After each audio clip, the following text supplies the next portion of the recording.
المكتب التعاوني للدعوة والإرشاد وتوعية الجاليات بالأحساء. يا الله محمد رسول الله لا إله إلا الله. الحمد لله رب العالمين والصلاة والسلام على سيد المرسلين وعلى آله وأصحابه أجمعين ومن تبعهم بإحسان إلى يوم الدين اما بعد. آج کی مجلس میں ہمارے گفتگو کا موضوع ہے یوم آخرت پر ایمان. یوم آخرت پر ایمان میں ان تمام چیزوں پر ایمان لانا داخل ہے جو موت کے بعد پیش آنے والے ہیں، جیسے قبر کا سوال و جواب، 2 فرشتے آئیں گے، قبر میں میت سے اس کے رب، اس کے دین اور اس کے نبی صلی اللہ علیہ وسلم کے بارے میں سوال کریں گے. انشاءاللہ آگے ایک حدیث آ رہی ہے، تفصیلی حدیث، اس میں اس کا واضح بیان رہے گا اور تفصیلی صاف ستھرا بیان رہے گا. دوسری بات، آخرت پر ایمان لانے میں جو چیز پر ایمان لانا لازم ہے وہ ہے قبر کی نعمتیں اور قبر کا عذاب.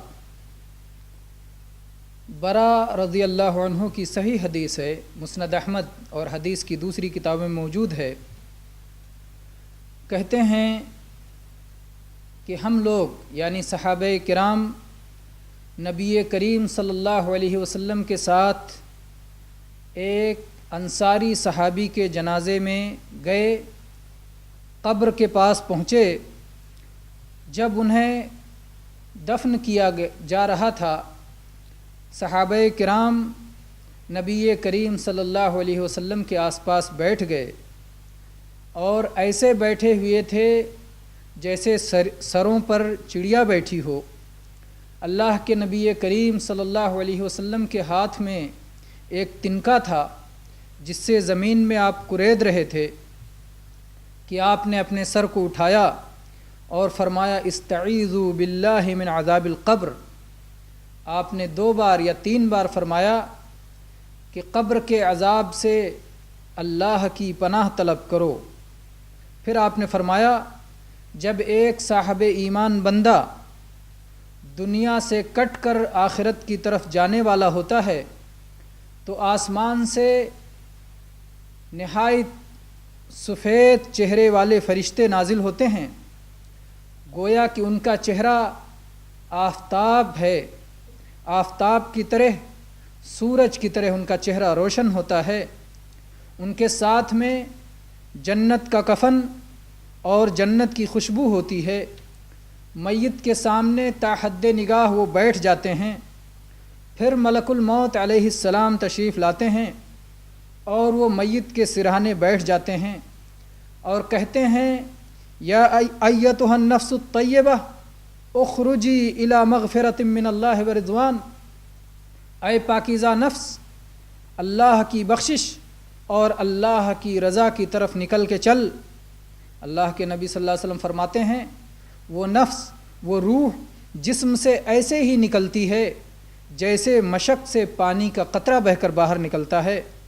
اسے ملک الموت علیہ السلام لے لیتے ہیں اور جیسے ہی اس روح کو لیتے ہیں دوسرے فرشتے ان کے ہاتھ میں نہیں چھوڑتے، پلک جھپکنے تک بھی وہ فوراً لے کر کے جنت کے اس لائے ہوئے کفن میں لپیٹتے ہیں، اس خوشبو میں لپیٹتے ہیں اور اس روئے زمین پر پائی جانے والی جو نہایت پاکیزہ اور بہترین خوشبو ہو سکتی ہے، اس خوشبو کی طرح سے اس روح سے خوشبو پھوٹتی ہے.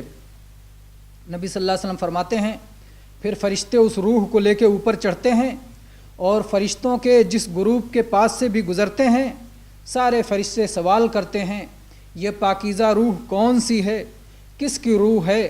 تو کہا جاتا ہے فلاں ابن فلاں کی روح ہے، جو بہترین نام، حسین ترین نام، جس نام سے دنیا میں اسے پکارا جاتا تھا، یہاں تک کہ دنیا کے آسمان پر پہنچتے ہیں اور دروازہ کھولنے کا مطالبہ کرتے ہیں، ان کے لیے دنیا کے آسمان کا دروازہ کھول دیا جاتا ہے۔ ہر آسمان کے مقرب فرشتے اس جنازے کو کندھا دیتے ہیں اگلے آسمان تک، یہاں تک کہ 7ویں آسمان تک یہ روح پہنچ جاتی ہے۔ پھر اللہ تبارک و تعالیٰ فرماتا ہے میرے بندے کی کتاب علیین میں لکھ دو اور اسے زمین میں واپس لوٹا دو، اس لیے کہ میں نے زمین سے اسے پیدا کیا، زمین میں اسے لوٹاؤں گا اور دوبارہ اسے زمین سے زندہ کروں گا۔ اللہ کے نبی صلی اللہ علیہ وسلم فرماتے ہیں کہ پھر اس کی روح اس کے جسم میں لوٹا دی جاتی ہے۔ 2 فرشتے آتے ہیں، اسے وہ دونوں فرشتے بیٹھاتے ہیں اور سوال کرتے ہیں تیرا رب کون ہے؟ وہ کہتا ہے میرا رب اللہ ہے۔ پھر وہ اس سے پوچھتے ہیں تیرا دین کیا ہے؟ وہ کہتا ہے میرا دین اسلام ہے۔ پھر وہ اس سے کہتے ہیں یہ آدمی جو تمہارے درمیان مبعوث کیا گیا تھا، جو تمہارے درمیان بھیجا گیا تھا، یہ کون ہے؟ وہ شخص جواب دیتا ہے یہ اللہ کے رسول ہیں صلی اللہ علیہ وسلم۔ پھر وہ دونوں فرشتے اس سے کہتے ہیں تمہیں کیسے معلوم ہوا؟ اس سب کا علم تمہیں کیسے ہوا؟ وہ کہتا ہے قرأت کتاب اللہ فآمنت بہ وصدقت، میں نے اللہ کی کتاب پڑھی، میں اس پر ایمان لایا، میں نے اسے سچا مانا، میں نے اس کی تصدیق کی۔ آسمان سے ایک منادی آواز دیتا ہے میرے بندے نے سچ کہا، اس کے لیے جنت کا فرش بچھا دو، اسے جنت کا لباس پہنا دو، اس کے لیے جنت کا دروازہ کھول دو۔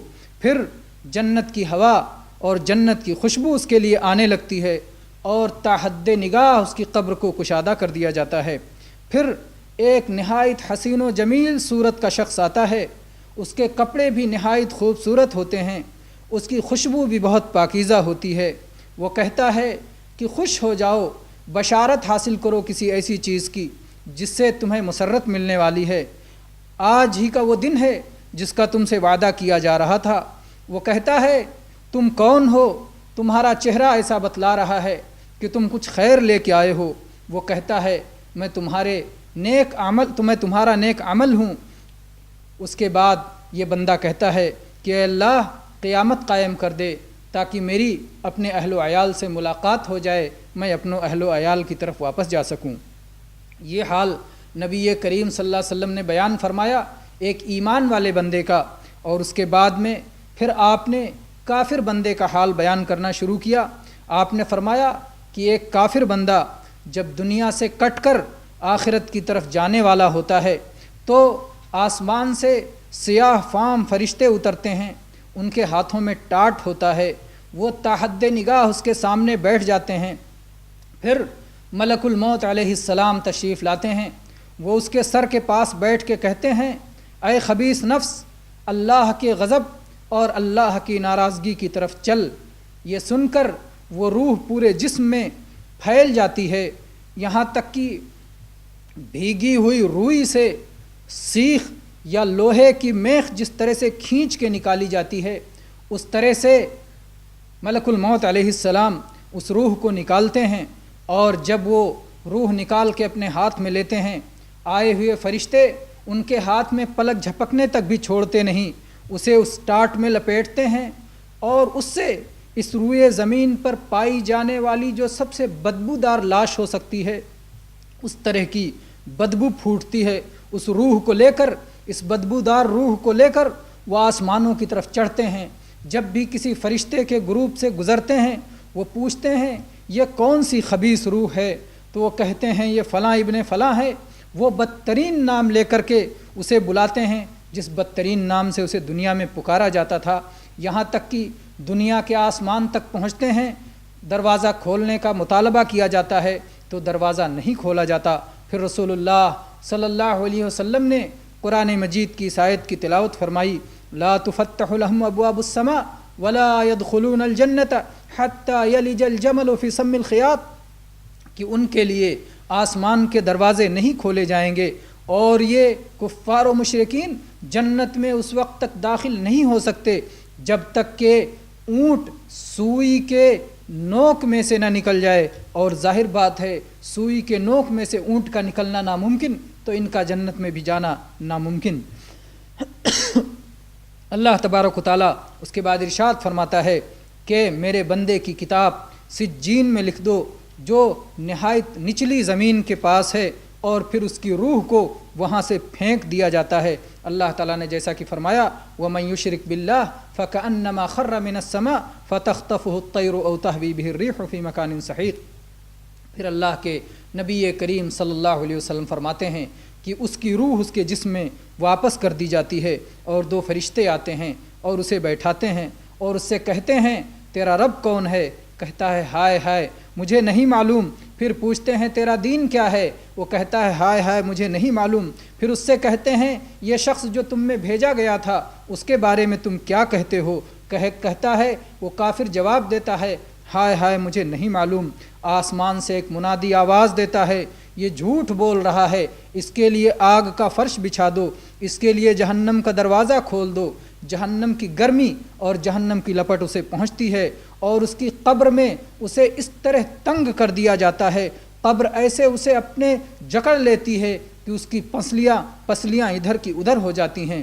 ایک نہایت بدصورت شخص اس کے پاس پہنچتا ہے جس کے کپڑے بھی نہایت بدصورت ہوتے ہیں اور نہایت بدبو بھی آتی رہتی ہے۔ وہ کہتا ہے کہ خوشخبری حاصل کرو اس چیز کی جس سے تمہیں تکلیف ہوگی، یہی وہ تمہارا دن ہے جس کا تم سے وعدہ تھا۔ وہ کہتا ہے تم کون ہو؟ تمہارا تو چہرہ ہی دیکھ کے لگتا ہے کہ تم کوئی مصیبت لے کے آئے ہو، تم کوئی شر لے کے آئے ہو۔ وہ کہتا ہے کہ میں تمہارا برا عمل ہوں۔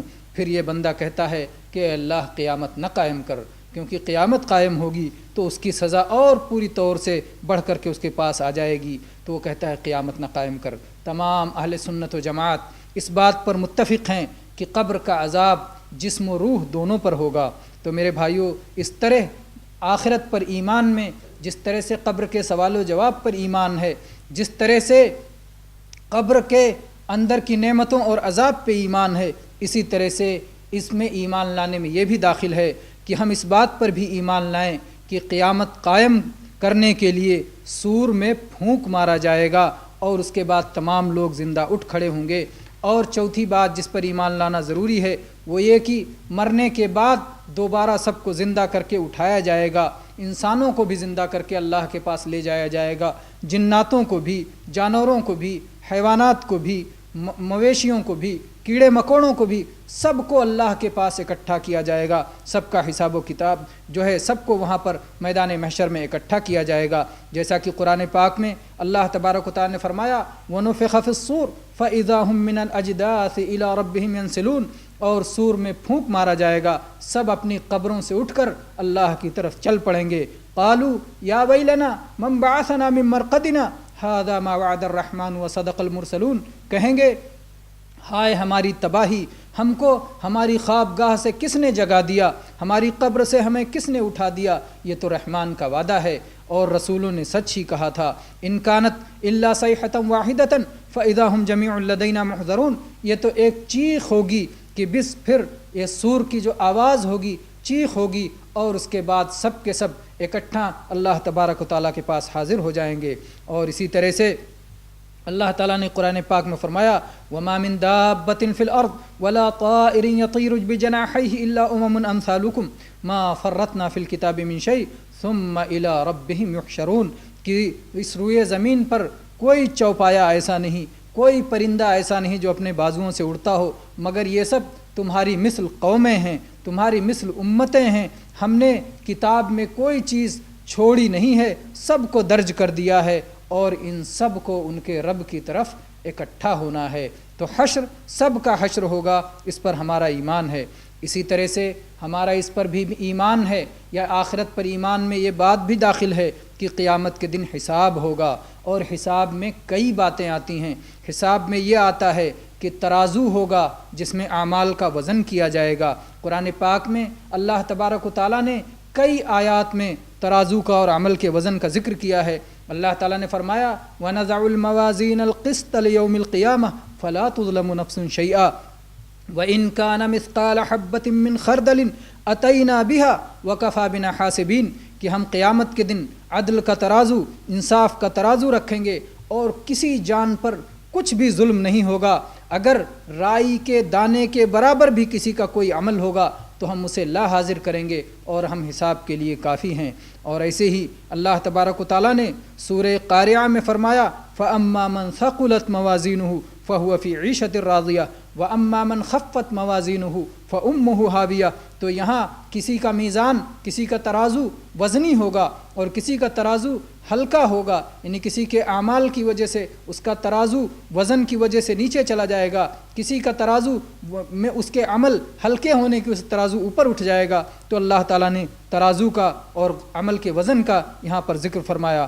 ایسے ہی حساب کے اندر یہ بات داخل ہے کہ کتاب جس میں عمل لکھا ہوا ہوگا، اعمال نامہ کسی کے دائیں ہاتھ میں دیا جائے گا، کسی کے بائیں ہاتھ میں دیا جائے گا، اور مومنوں کا عمل ان پر پیش کیا جائے گا، اور کافروں اور منافقوں اور گنہگاروں سے ان کے اعمال کے تعلق سے مناقشہ اور پوچھ گچھ ہوگا۔ جیسا کہ اللہ تعالیٰ نے فرمایا یومئذ تعرضون لا تخفى منکم خافیہ فاما من اوتی کتابہ بیمینہ فیقول ہاؤم اقرؤوا کتابیہ انی ظننت انی ملاق حسابیہ فہو فی عیشۃ راضیہ۔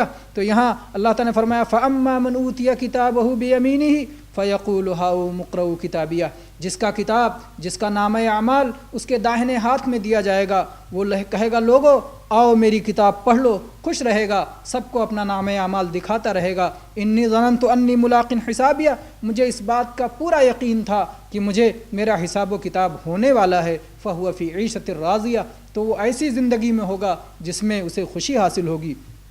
فی جنت عالیہ قطوفها دانیہ، اللہ تعالیٰ نے اس کی تفصیل فرمائی ہے۔ اور آگے اللہ تعالیٰ نے فرمایا وَأَمَّا مَنْ أُوتِيَ كِتَابَهُ بِشِمَالِهِ فَيَقُولُ يَا لَيْتَنِي لَمْ أُوتَ كِتَابِيَهْ وَلَمْ أَدْرِ مَا حِسَابِيَهْ، جس شخص اس کا نامہ اعمال اس کے بائیں ہاتھ میں دیا جائے گا، وہ کہے گا ہائے کاش مجھے میرا نامہ اعمال نہ دیا گیا ہوتا اور مجھے اپنے حساب کا علم نہ ہوتا۔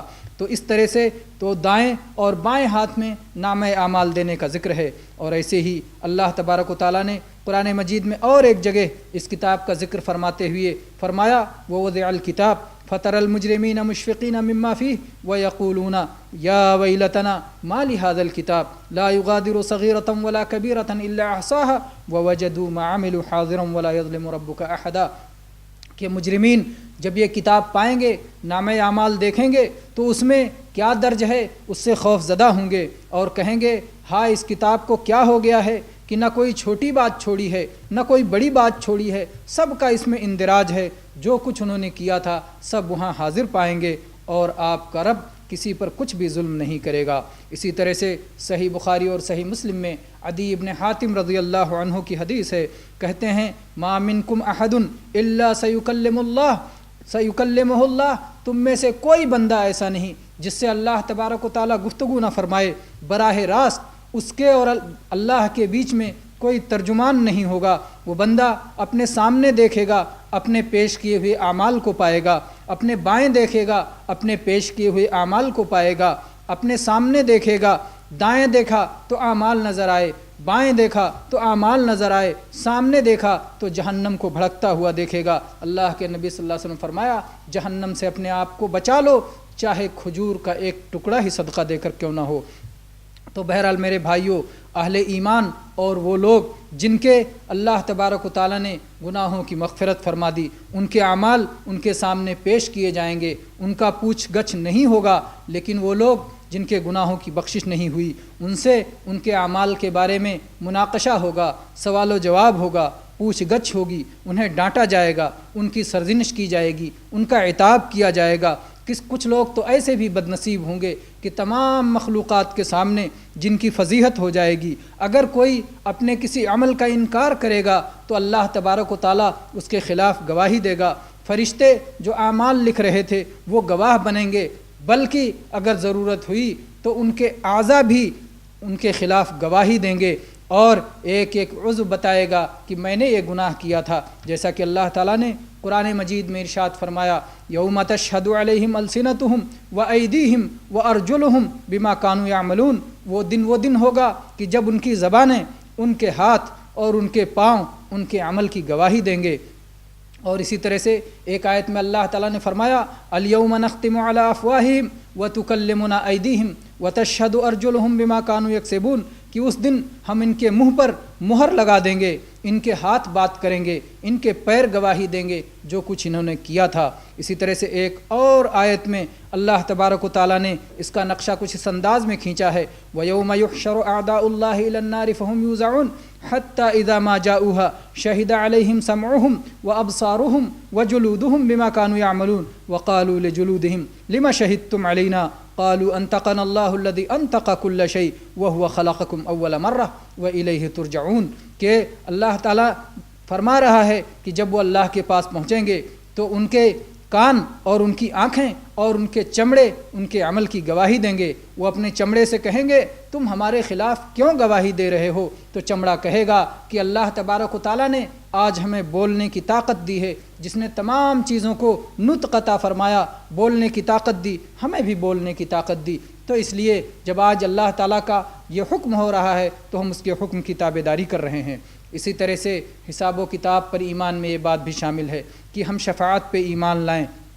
قیامت کے دن اللہ تبارک و تعالیٰ قرآن مجید کو، انبیاء کرام کو، فرشتوں کو، شہیدوں کو، اہل ایمان کو، اہل ایمان کے بچوں کو، سب کو اللہ تبارک و تعالیٰ اس بات کی اجازت دے گا کہ وہ اہل توحید کے لیے شفاعت کریں، اور پھر ان کی شفاعت قبول بھی کی جائے گی۔ اور جناب محمد الرسول اللہ صلی اللہ علیہ وسلم تو اس دن بہت ساری شفاعتیں کریں گے۔ کچھ شفاعتیں تو ایسی ہوں گی جو آپ کے ساتھ مخصوص ہیں، جس میں آپ کا کوئی شریک نہیں ہوگا، اور کچھ شفاعتیں ایسی ہوں گی جو آپ کو بھی حاصل ہوں گی اور کچھ دوسرے لوگوں کو بھی حاصل ہوں گی۔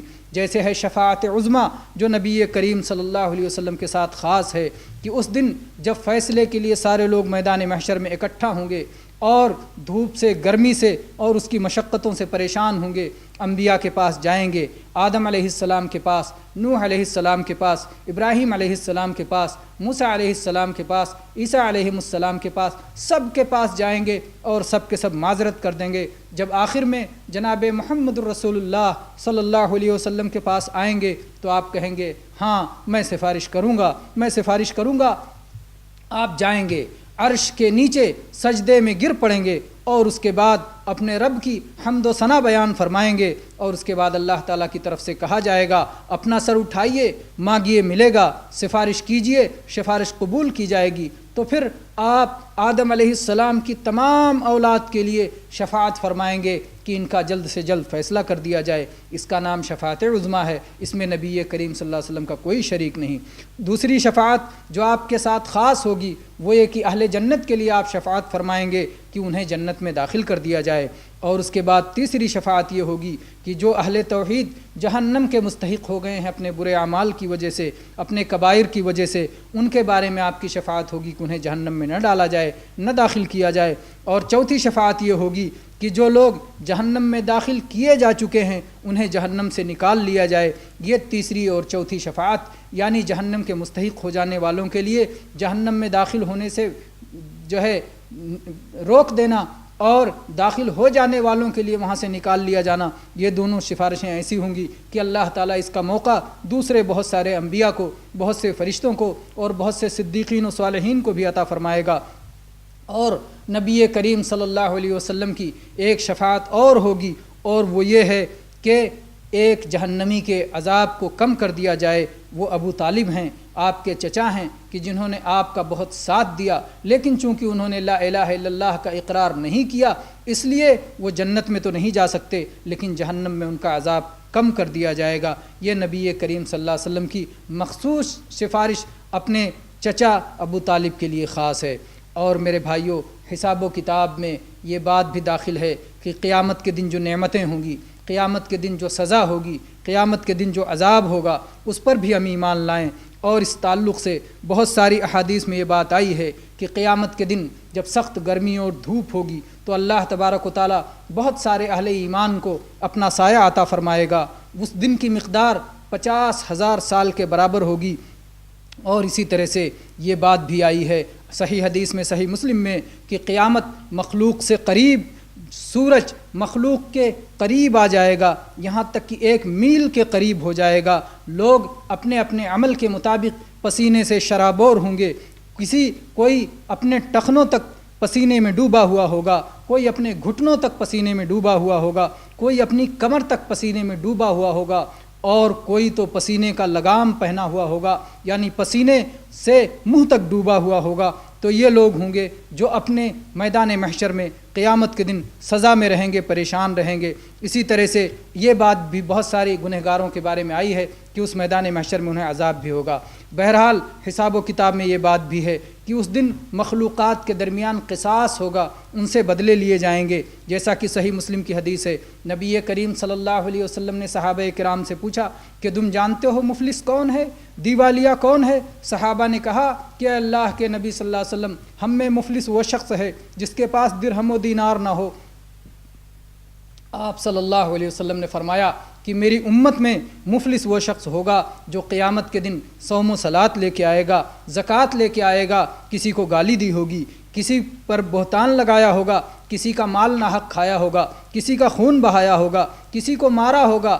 تو اس لیے جو یہ مظلوم ہوں گے ان مظلوموں کو اس کی نیکیاں دی جائیں گی، اس کو کچھ نیکیاں دے دی جائیں گی، اس کو کچھ نیکیاں دے دی جائیں گی۔ جب اس کی نیکیاں ختم ہو جائیں گی اور ابھی سارے لوگوں کا فیصلہ نہیں ہوا ہوگا تو پھر ان کے گناہ لے کر کے اس کے اوپر ڈالے جائیں گے، یہاں تک کہ اسے جہنم میں ڈال دیا جائے گا۔ اور اسی طرح سے صحیح مسلم کی یہ حدیث بھی ہے کہ نبی کریم صلی اللہ علیہ وسلم نے فرمایا کہ حقداروں کو ان کا حق دیا کرو، کیونکہ قیامت کا دن وہ دن ہوگا کہ جس دن سینگ دار بکری اور بے سینگ دار بکری دونوں کو لایا جائے گا، اور اگر سینگ والی بکری نے بے سینگ بکری کو مارا ہوگا تو اس کا اسے بدلہ دلایا جائے گا۔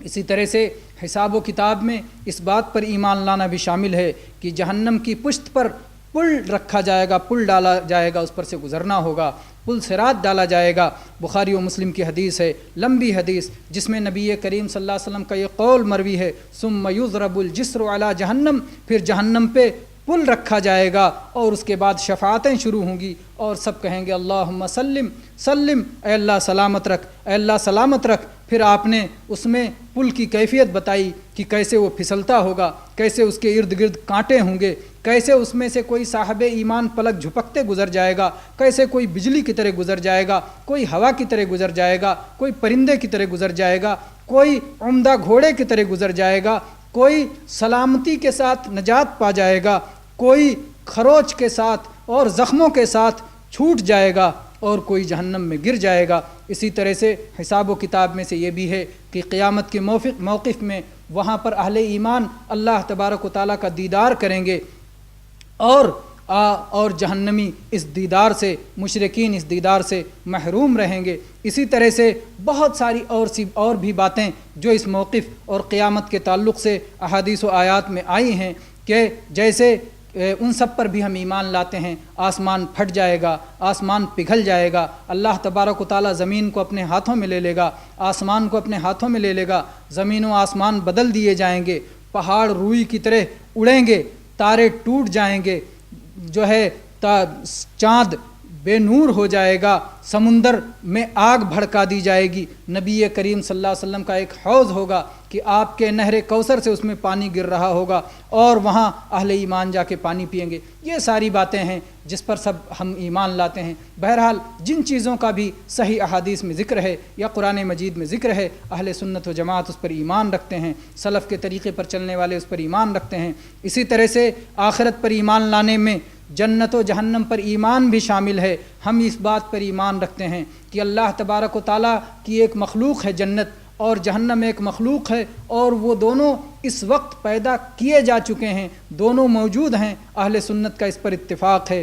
اور ہم اس بات پر بھی ایمان لاتے ہیں کہ تمام اہل ایمان جنت میں داخل ہوں گے اور اس میں ہمیشہ ہمیش رہیں گے، اور وہ اہل توحید جو کسی گناہ پر اصرار کرتے ہوئے وفات پا گئے، گناہ سے جنہوں نے توبہ نہیں کیا، کبیرہ گناہ، توحید والے تو تھے لیکن کوئی گناہ کبیرہ کرتے رہے تھے، توبہ نہیں کر سکے، یہ اللہ کی مشیت کے تحت ہوں گے۔ اللہ چاہے گا ان کے گناہوں کو معاف فرما کر کے انہیں ڈائریکٹ جنت میں داخل کر دے گا اور اس میں ہمیشہ ہمیش رہیں گے، اور اگر اللہ تعالیٰ چاہے گا تو انہیں جہنم میں ڈالے گا اور یہاں تک وہ جہنم میں رہیں گے جب تک کہ اپنے گناہوں سے پاک و صاف نہ ہو جائیں، اپنے گناہوں کی مقدار عذاب سہ کر کے دوبارہ پھر وہ نکالے جائیں گے اور جنت میں ہمیشہ ہمیشہ کے لیے داخل کر دیے جائیں گے۔ اور ہم اس بات پر بھی ایمان رکھتے ہیں اور تمام اہل ایمان کو اس بات پر ایمان لانا فرض ہے کہ جو کفار و مشرکین و منافقین ہیں، جو بھی نبی کریم صلی اللہ علیہ وسلم کی آمد کے بعد، آپ کی بعثت کے بعد،